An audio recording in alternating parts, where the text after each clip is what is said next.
Before anything else, I want to share this with you. This quote, always live in awe of the glorious mechanism of the human body. Let that be the focus of your study and not the quest for grades, which will give you no idea of what kind of doctor you will become. Is that familiar to you? Who said that? Anyone? Who?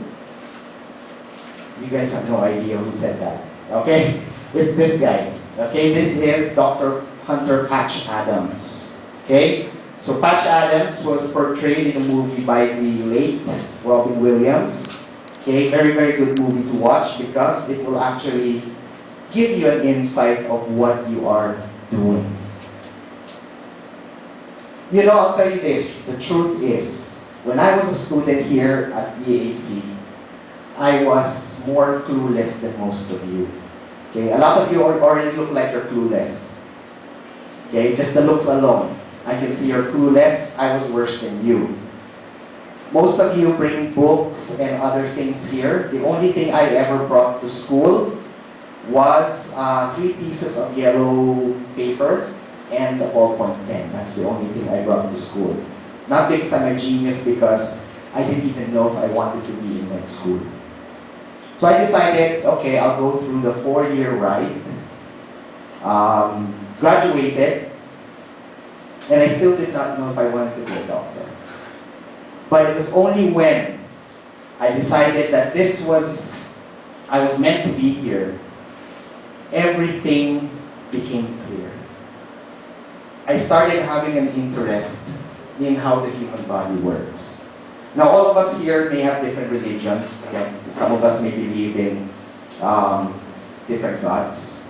But notice that whoever created us to be miraculous. And that's what we're going to learn in physiology.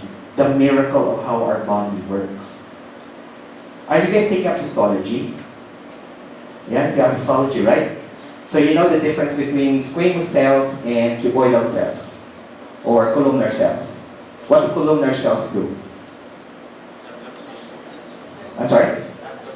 Absorption, right? And secretion, right? As in the respiratory tract, right? Ciliated columnar epithelium, right?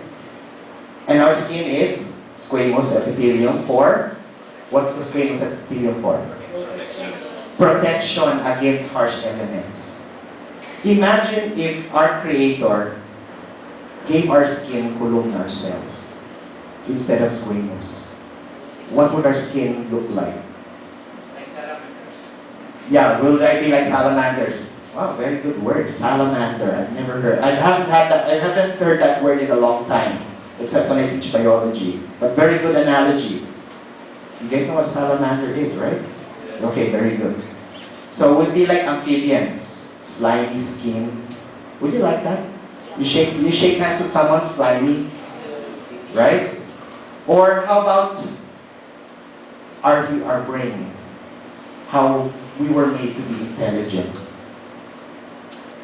Imagine, well, dogs are intelligent, but they're kind of weird, right? You know, when dogs greet each other, what do? They smell each other's butts. So imagine if you had to smell someone else's butt just to greet them. So there you go. That is how great we were made. That's how perfect we were made. Okay? And that's what we're going to learn about in first year. In second year, what you're going to learn about is what happens when that normal system becomes abnormal. Okay? But in first year, you'll already get a good idea of what's normal and what's abnormal. You won't know what is normal if you don't know what's abnormal. Another thing, please, oh sorry, I'm blocking you? Okay. Please understand, don't memorize. What do I mean by that?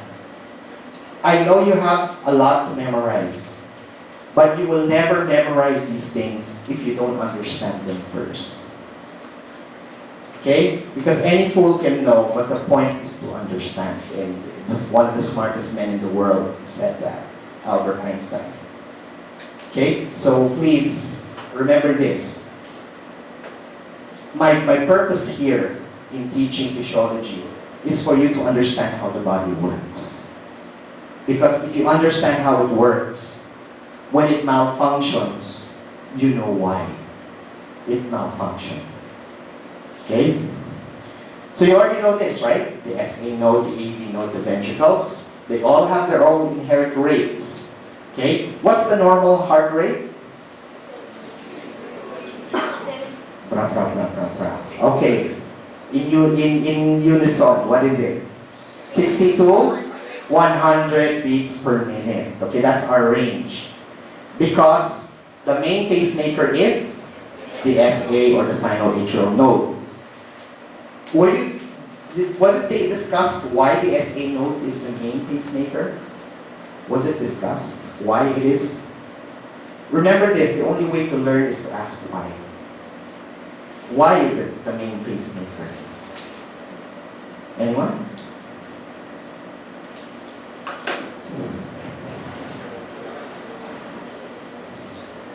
I want you to imagine this in your mind right now. I want you to imagine two cowboys. Cowboys, Wild Wild West, okay? Yeah, or cowgirls, whatever suits your fancy. I want you to imagine each of them having a gun. Okay? Now, have you ever seen that in the movies? At high noon, two cowboys in a duel to the death, right? Who survives? The one who draws their gun and shoots it the fastest. Why did I use that analogy? Because imagine that the SA node is one cowboy and the AV node is the other cowboy. The reason why the SA node is the dominant or the main pacemaker, because it fires the fastest. And because it fires the fastest, no other nodes or any other pacemaker will fire faster than the SA node normally. However, in arrhythmias, some pacemakers actually develop that can override the SA node. The mechanism I told you about, is there a eraser here? That mechanism I told you about where the SA node fires faster than the AV node, that mechanism is called overdrive suppression.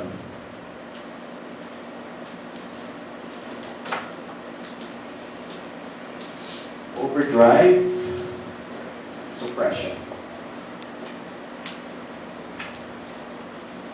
Okay, write that down. I might ask it. Okay? Because the SA node fires the fastest, all other pacemakers have to follow it. However, again, another miracle of our body is what happens if something happened to the SA node?